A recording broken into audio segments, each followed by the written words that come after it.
มึงเออซ้ำในฮอดอ้าวสวัสดีทุกคนครับไก่เราเต้าแขวะหมูไซทบเรานั่นแหละงอหนาวนะแขวะฮดงก็แกก็เก่าเราเต้าฮดงโปรบฮดงหมูกกชิบลอยแต่ฮดงหนกหนกนะฮดงเดิงไปต่อยนะแกงมะเขือกับปลาแห้งครับปลาอินทรีแห้งครับมากินด้วยกันครับแซ่บๆเลยครับเผ็ดๆครับเดินรินเราอินดาตนะเชียกับฮันนี่นะงอหนาวก่อนนะเอ้ยมีเนมได้ตู้เย็นก็ได้โหระพานะเซมหอมเฉียบมนกกชิมูหวานกินไก่วันนั้นอย่างมูหวานมนไปกกเฉียบเซมเนี่ยกกเฉียบโหระพานะเราตามในชื่อคอมเมนต์นี้nhờ có hơi xem đó vậy là xem để hôm chi tim mà lá hoàn nó ở quay đẹp đạn để cả xe cao nó nhờ cái bỏ lên nhị nó cái xe cái khỏe nó rọt luôn mồ về tầm hôm nay cái khỏe này để bạc nó tầm khỏe cái đi rồi để đài em sẽ ok nhưng có một trò đó thấy vậy nó là buổi chia thì nó vào đây là nó phải đơ lại đơ trẻ cái mùa to nó lại bên bờ sông đi hot cái tí tăng cầu nục nốt đây nó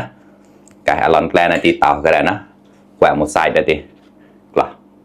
chịu cái đấy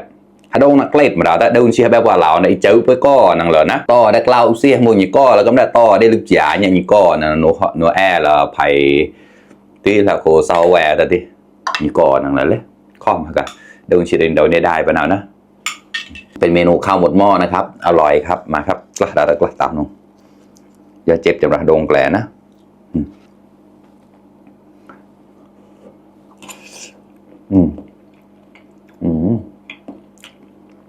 เกล็ดครับเปล่าร้อนนะครับกรอบนะครับ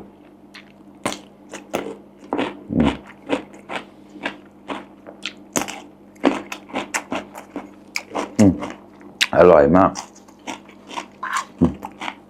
คำโตๆมาปุ๊บๆอะไรเนี่ย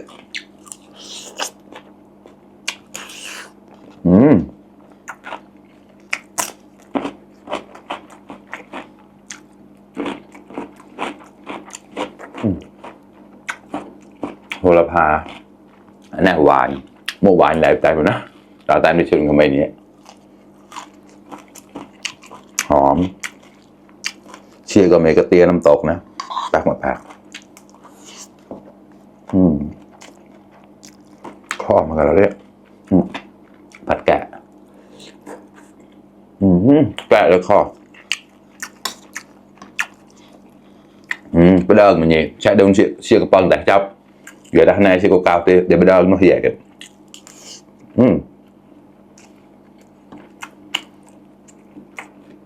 mà đã hoànครับ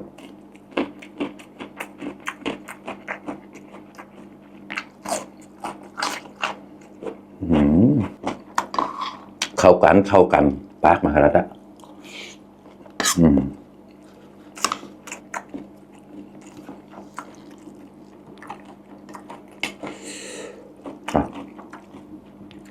ปากมาแบบจุกๆเลยครับตามมุมงานอะไรล่ะนี่ก็ตามจอบแควดงกับแก้วก้าวชื่อหนูเขาไม่เนี่ยแล้วนะล่ะเจ้าข้อมันนะเดินชิบแบบนั้นชิบไม่มากันมาครับทำโตมอกโตๆอะไร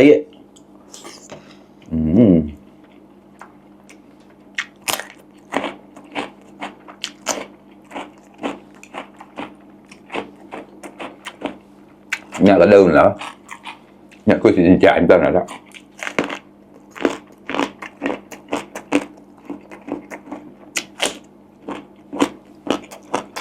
chuyện chạy cái đơn điêu sột rồi nó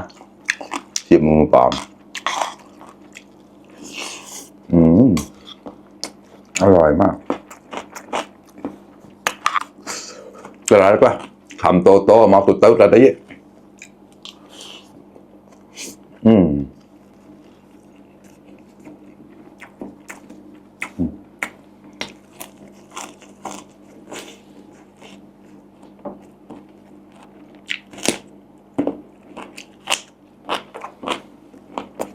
มีข้าวเชียร์ป้อน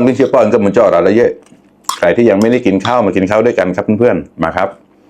กับข้าวอย่างเดียวแต่อร่อยเหมือนเดิมครับล่ะ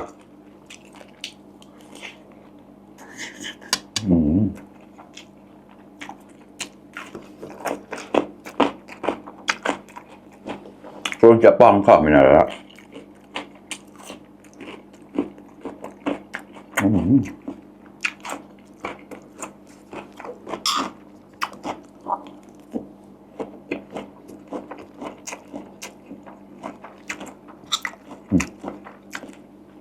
คุณเสียดนะมนไว้เกี่ยวกับแกมในซาบนะเก่าๆมาครับ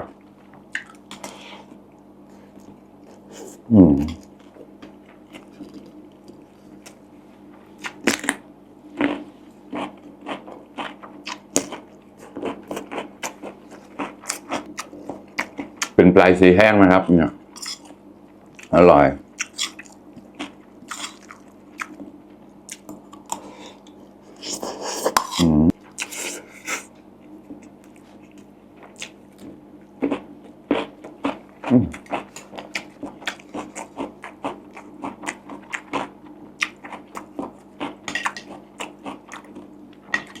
ปลาละอ่านมางานแล้วเนี่ยอร่อยมากครับออกมากระไรเยอะ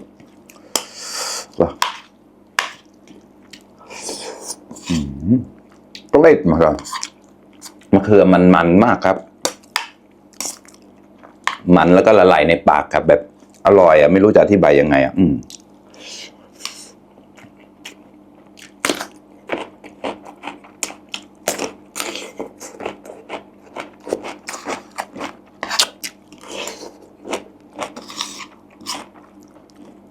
พอเหมือนงานจดน้ำเผาแซ่บไปแล้วอ้อยอ่ะเดี๋ยวมันเปิดอย่างนั้นก็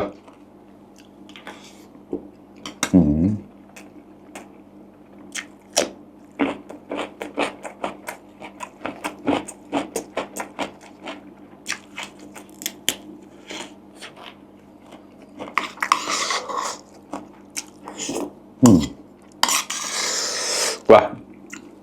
ขำโตมาตุดเติร์ดเราต้องออดอะไรก็ได้